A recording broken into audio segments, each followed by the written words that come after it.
Dal prossimo 16 marzo sarà attivato nella sede del municipio a Realmonte in via Roma 19 lo sportello periferico dell'AICA per la gestione delle informazioni, dei reclami e suggerimenti inerenti al servizio per la fornitura di acqua, evitando così gli utenti di Realmonte di recarsi nella sede centrale dell'azienda sita alla zona industriale di Aragona Favara.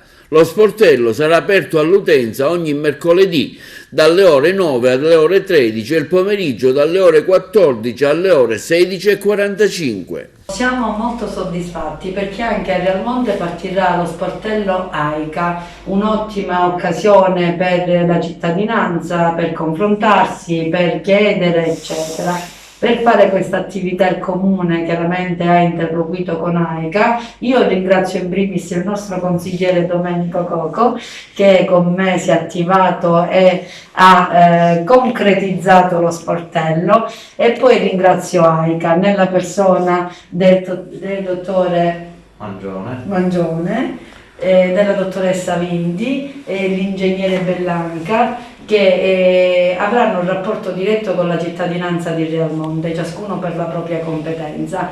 Quello che vuole fare il Comune, l'ho detto prima, è quello di rendere più efficiente il servizio.